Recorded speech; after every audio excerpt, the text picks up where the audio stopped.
하나님의 말씀 마가복음 8장 2절에서 3절입니다.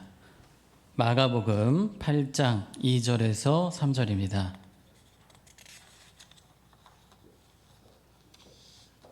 자, 짧기 때문에 우리 같이 읽겠습니다.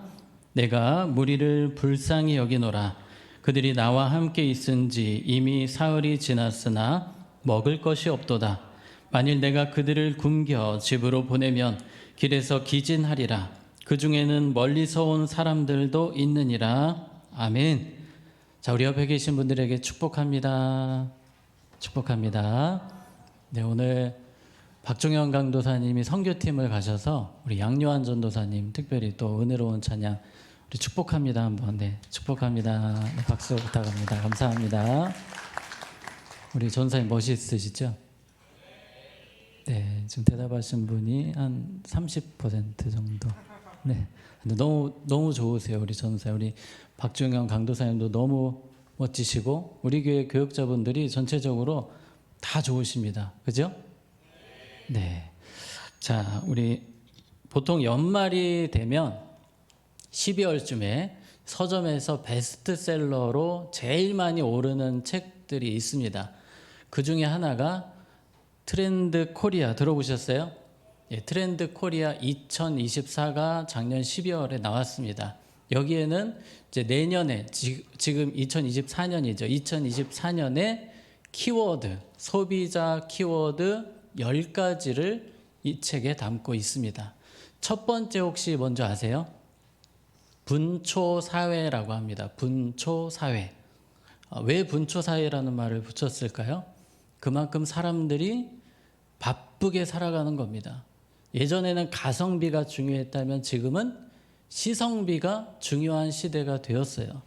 그래서 보통 예전엔 TV를 그냥 봤다면 TV 그냥 보는 사람 있나요? TV 보면서 뭐 하죠? 스마트폰을 합니다. 쿠팡을 하고 또 뭐 이것저것 또 검색도 하고 여러 가지를 다양하게 하는 시대가 되었습니다. 예전에는 뭐 짜장면 시키면 짜장면이 안 와요. 그러면 전화를 합니다. 짜장면 출발했나요? 이렇게 물어보는데 지금은 폰으로 그냥 어디쯤 왔나 몇 분 뒤에 도착하나 이게 다 나옵니다. 이거 안 하면 답답해요. 사람들이 언제 오나. 상당히 빠른 것을 추구합니다. 그러다 보니까 어떤 드라마, 영화도 요약본 여러분 많이 보셨을 거예요. 유튜브에 보면 요약본이 막 계속 나옵니다.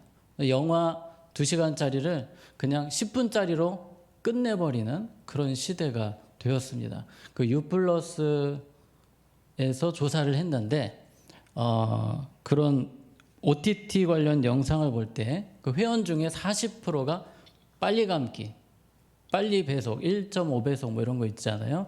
이런 걸로 본다고 합니다. 그러니까 다 그냥 빨리빨리 처리를 하고 빨리 보고 이 시성비가 아주 중요한 시대가 되었어요. 아르바이트도 맛집 줄 서는 알바, 또 백화점 오픈런 알바 뭐 이런 거 기다리기 싫으니까 기다리기 싫어서 그걸 돈 내고 하는 겁니다. 이렇게 막 분초 사회 속에서 시성비를 추구하는 사회다 보니까 여러 가지 부작용도 있습니다. 편한 점도 있어요. 그렇지만 부작용이 있는데 오늘 그래서 나눔지에 하나 적어놨어요.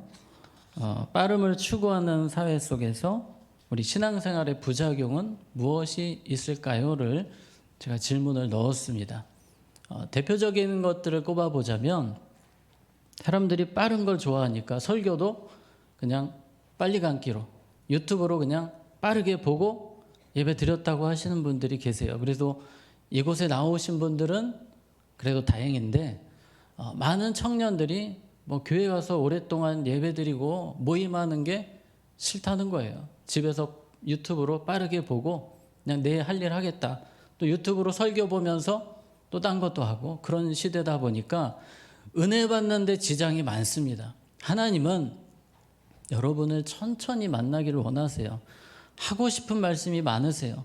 깨닫는 시간이 필요합니다. 주님과의 어떤 교제 시간이 필요한데 그냥 빠르게 하다 보면 신앙생활도 엉성하게 만들어지게 되는 것입니다. 우리가 이런 시대를 살다 보니까, 이 분초 사회를 살다 보니까 더 정신 차리고 신앙을 지켜야 되고 더 우리가 믿음을 잘 지켜야 되겠다는 생각이 듭니다. 그래서 오늘 말씀을 통해 어떻게 하면 이러한 분초 사회 속에서 우리가 믿음을 잘 지키고 하나님 기뻐하시는 신앙생활을 할지를 살펴보도록 하겠습니다. 오늘 마가복음 말씀을 읽었습니다만요, 예수님 시대에는 분초 사회는 아니었습니다. 분초 사회는 아니었지만 예수님은 분초 사회를 사셨어요. 너무나도 바쁘시기 때문에 거의 하루에 수백 명이 줄을 서 있습니다. 번호표를 뽑고 예수님 기다리시는 겁니다. 예수님은 그 한 사람 한 사람을 다 만나 주십니다. 축복해 주시고 기도해 주시고 병을 낫게 해 주십니다. 그런데 어쩔 때는 예수님도 너무 힘드시고 12제자도 너무 힘들기 때문에 이 배를 타고 좀 한적한 곳으로 가자 해서 배를 타고 한적한 곳으로 딱 도착을 했는데 그 사람들 한 수백 명이 그쪽으로 이미 이동을 해서 줄을 서 있는 겁니다. 얼마나 피곤하게 힘들게 사셨는지 몰라요. 주무실 시간도 없으시고 식사할 겨를도 없으셨던 그런 삶을 예수님이 사셨습니다. 자, 그런데 예수님이 어떤 일을 하시는지 누가복음 5장 15절 16절에 보면, 자, 우리 같이 읽겠습니다. 예수의 소문이 더욱 퍼짐에 수많은 무리가 말씀도 듣고 자기 병도 고침을 받고자 하여 모여오되 16절 예수는 물러가사 어디 한적한 곳에서 기도하시니라. 아멘. 예수님은 분명하셨습니다. 이 바쁜 일정 속에서도 시간을 쪼개서 한적한 곳으로 이동을 하시는 것입니다. 여러분의 분초 사회 속에서 하나님이 기다리시는 시간이에요. 시간을 쪼개서 주님 앞에 나아가는 시간, 계획이 필요합니다. 우리가 계획이 없으면 절대 기도 못해요. 묵상하는 시간 못합니다. 분명히 여러분이 하루를 시작할 때 내가 언제 주님을 만나겠다. 그리고 더 중요한 것은 따라해 봅시다. 천천히 주님을 만납시다. 예, 분초 사회라 할지라도 주님 만나는 것은 천천히 진행이 돼야 합니다. 그래서 그 시간을 꼭 따로 떼어 놓으세요. 하루 중에 그 시간을 떼어 놓으셔서 예수님처럼 기도하셔야 됩니다.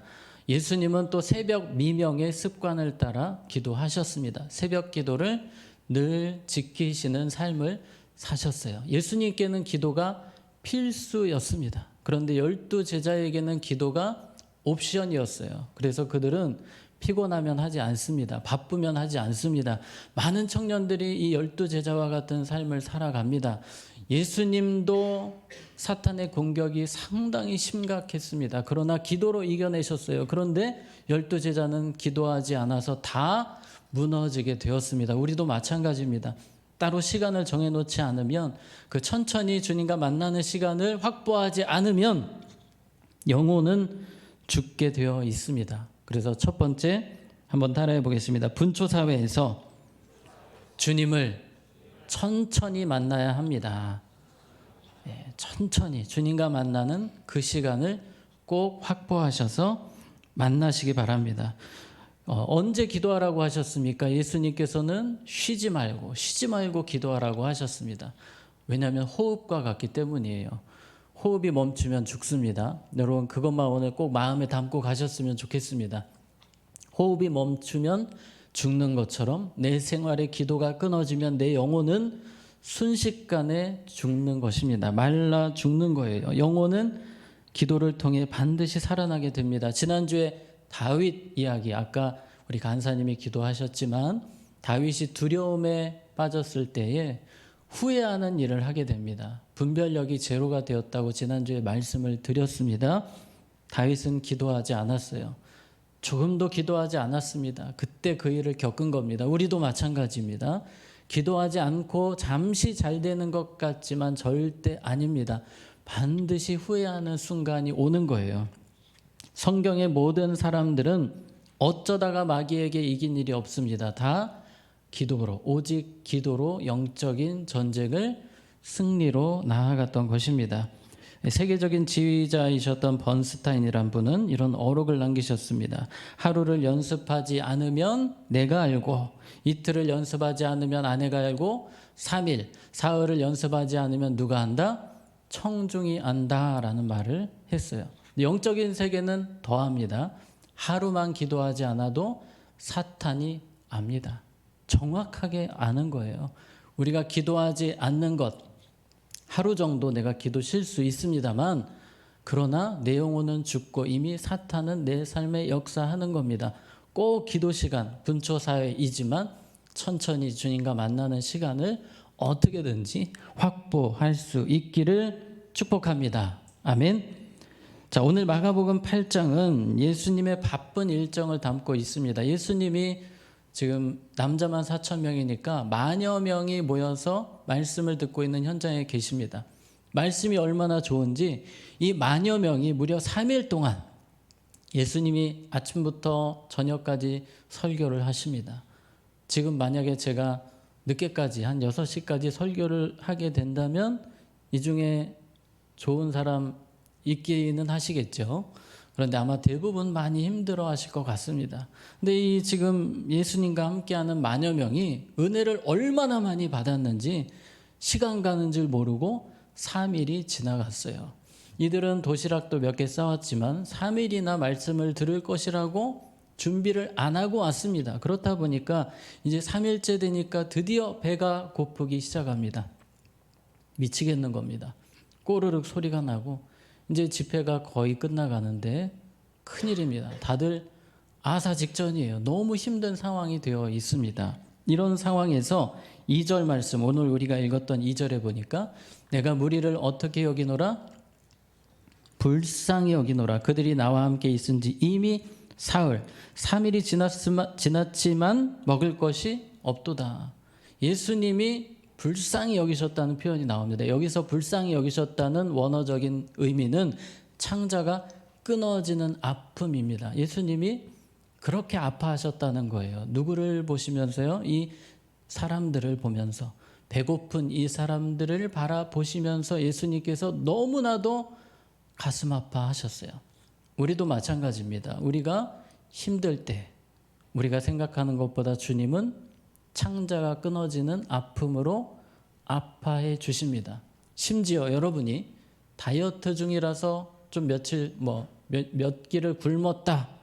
그것까지도 주님은 마음 아파하십니다. 긍휼히 여기십니다. 오늘 이 사람들이 밥을 못 먹었다고 창자가 끊어지는 마음으로 아파하시는 거예요. 그렇다면 여러분의 모든 어려움 중에 주님은 긍휼의 마음으로 다가오신다는 겁니다. 그래서 우리가 기도해야 되는 거예요. 주님이 나를 그렇게 사랑해 주시니까요. 주님이 나를 긍휼히 여겨 주시니까요. 이 사람들은 지금 서로 배고파하면서 서로만 쳐다보고 있는 상황입니다. 자, 3절에 예수님 이런 말씀하십니다. 만일 내가 그들을 굶겨 집으로 보내면 길에서 뭐하리라? 기진하리라. 그 중에서는 멀리 온 사람들도 있느니라. 집회가 이제 끝나갑니다. 집으로 돌아가야 하는데 그 중에는 가까운 사람들은 빨리 가서 먹으면 됩니다만 집이 먼 사람도 있을 거예요. 이스라엘이 상당히 길게 생겼거든요. 예를 들어서 우리나라로 따지면 서울에서 집회를 하는데 목포나 부산 쪽에서 오신 분들도 계시지 않겠습니까? 이때도 마찬가지예요. 예수님이 그것을 다 알고 계시는 거예요. 멀리서 온 사람들을 예수님이 다 파악을 하시는 겁니다. 한 명 한 명. 그래서 예수님이 그 사람들을 생각하시니까 너무 속상하신 거예요. 가다가 쓰러질까 봐. 집이 100km, 200km 되는 사람도 있는데 가다가 혹시라도 쓰러지고 문제가 생길까 봐 그게 너무 속상하셔서 이들에게 뭔가 먹이고 싶으신 거예요. 예수님의 사랑은 이렇습니다. 정말 한 명 한 명 그 사람의 사정, 어려움을 정확하게 아시는 거예요. 제자들은 이거에 대해서 전혀 관심 없습니다. 그냥 좀 가게 내버려 두세요 하고 있는데 예수님은 보낼 수가 없는 거예요. 분명히 가다가 쓰러질 사람이 있기 때문에 그 사람을 보면서 아파하시는 분이 예수님이십니다. 4절에 보면 이런 말씀이 있습니다. 제자들이 대답하되 이 광야 어디서 떡을 얻어 이 사람들로 배부르게 할 수 있으리까? 답답한 겁니다. 예수님, 지금 예수님이 그렇게 속상해 하시는데 지금 10,000명이 넘는데 이거 어떻게 먹입니까? 그냥 알아서 먹게 놔두세요. 지금 저쪽 뭐 버거킹 가서 먹든지 김밥 천국 가서 먹든지 편의점 가서 삼각김밥을 먹든지 그건 그 사람들 할 일입니다. 그냥 좀 놔두세요라고 제자들은 생각을 하고 있는 겁니다. 그러나 예수님은 그렇지 않았어요. 긍휼히 여기시기 때문에 도와주기를 원하신 것입니다. 자, 두 번째, 분초 사회에서 우리는 어떤 마음으로 살아가야 됩니까? 긍휼의 마음으로 살아가야 됩니다. 분초 사회를 살다 보면 옆에 사람 신경 쓰기 쉽지 않습니다. 주님은 여러분이 옆에 있는 사람들을 위해서 긍휼의 마음으로 기도하는 사람이 되기를 원하세요. 정말 긍휼의 마음으로 도와주는 삶을 살기를 원하십니다. 예수님이 그런 분이시기 때문이고 여러분에게도 그런 사랑을 보여주셨기 때문입니다. 예수님은 여러분이 이 분초 사회 속에서 긍휼의 마음으로 베풀고 나누고 기도하는 자가 되기를 원하십니다. 캔자스 시티에서 실제로 있었던 일입니다. 이 스튜어트라는 젊은 사업가가 사업이 망해서 노숙자가 됐습니다. 하루는 너무 배가 고파서 식당에 가셨어요. 음식을 시켜 드시고 돈이 없잖아요. 발연기를 하는 겁니다. 내 돈이 사라졌네? 지갑이 없어졌네? 누가 봐도 이건 거짓말인 게 뻔한 겁니다. 근데 주방장님 한 분이 갑자기 긍휼의 마음이 생긴 거예요. 교회에서 말씀을 듣고 아마도 긍휼히 여기라는 그 말씀을 실천하고 싶으셨던 것 같습니다. 그래서 주방장님이 나오셔서 20달러, 우리 돈 한 2만 얼마 정도 되는 돈을 땅에 떨어뜨리면서 여기 잃어버린 돈 이거 아니에요? 하면서 딱 쥐어드렸대요. 그랬더니 이분이 눈물을 흘립니다. 너무 감동을 받았어요. 나를 생각해 주는 사람이 있구나. 열심히 살아야 되겠구나. 노숙자로 그동안 그냥 생각 없이 살았는데 나도 이런 삶을 살아야 되겠다. 집으로 돌아가서 그렇게 살기로 마음을 먹었습니다. 3년 후였어요. 3년 뒤에 이분이 케이블 TV계에서 아주 유망한 사업가가 됐습니다. 나도 긍휼을 베풀며 살아야지 하면서 미국 전역을 돌아다니시면서 어려운 분들에게 100달러씩 지어드리고 사라집니다. 그렇게 무려 26년 동안 13억을 어려운 사람들을 도와주셨다고 합니다. 한 주방장의 긍휼의 마음이 13억, 26년 동안 긍휼을 베푸는 인생을 만든 것입니다. 여러분, 긍휼의 삶, 내가 누군가에게 긍휼을 베풀 때 하나님은 놀라운 일을 이루시는 분이십니다. 문제는 크리스찬들이 긍휼이 없어요. 너무 자기만 생각하고 사니까 하나님의 역사가 일어나지 않습니다. 여러분을 통해서 더 긍휼의 역사가 많은 사람들에게 일어날 수 있기를 축복합니다. 우리가 정말 긍휼의 마음을 품을 때 여러분 학교에서 직장에서 정말 미워하고 분노하고 싶은 그런 사람들이 있지만 내가 긍휼의 마음으로 바꿀 때 사탄은 비상근무태세에 들어가는 겁니다. 얘가 예전이랑 다르네. 여러분 우리가 긍휼히 여길 때 내 영혼이 사는 겁니다. 우리 바쁜 삶을 살고 있지만 더 긍휼의 마음, 예수님의 마음으로 살 수 있기를 원합니다. 아멘. 자, 4절입니다. 제자들이 대답하되 이 광야 어디서 떡을 얻어 이 사람들로 배부르게 할 수 있으리이까? 제자들이 답답합니다. 예수님, 이거 어디서 이 사람들 먹입니까? 그랬더니 예수님이 5절에 예수께서 물으시되 너희에게 떡 몇 개가 있느냐? 보니까 떡이 7개가 있습니다. 오병이어 사건 들어보셨죠? 떡 5개와 물고기 2마리. 오늘 이 사건은 그 뒤에 나오는 사건입니다. 칠병이어라고 합니다. 예수님이 오병이어 같은 사건을 2번 하셨거든요. 칠병이어 사건, 이 제자들이 딱 느낌이 오는 겁니다. 예전에 그 오병이어 사건 시즌2 하려고 하시는구나. 그때 깨닫는 거예요. 제자들이 이렇게 기억력이 없습니다. 그래서 딱 생각을 하는 거예요. 맞아. 그때 떡 5개, 물고기 2마리로 수천 명이 먹게 되었지. 이번에도 그 역사를 이루시는구나. 이거를 드려야 되겠다. 그래서 떡 7개 생선 2마리를 주님 앞에 드립니다. 그리고 그것으로 만여 명이 배부르게 먹는 기적을 그들은 경험하게 되는 겁니다. 자, 세 번째, 분초 사회에서 나의 것들을 어떻게 드리며 살아야 합니다. 여러분, 바쁜 일상이기 때문에 내가 주님을 위해서 섬기는 것도 점점 줄어들 수 있습니다. 그러나 늘려가야 합니다. 우리 주님을 섬기는 일은 더 많아져야 합니다. 우리 찬양팀 세션 자신의 재능으로 하나님께 드리는 그 모습 너무나도 기뻐하실 것입니다.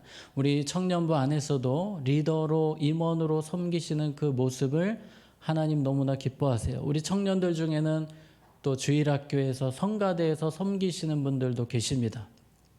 그래서 우리 혹시라도 이 중에 교회 섬김이 없으신 분들은 2024년에는 꼭 무언가를 섬기셨으면 좋겠어요. 어디든 들어가셔서 주님께 섬김을 드리셨으면 좋겠습니다.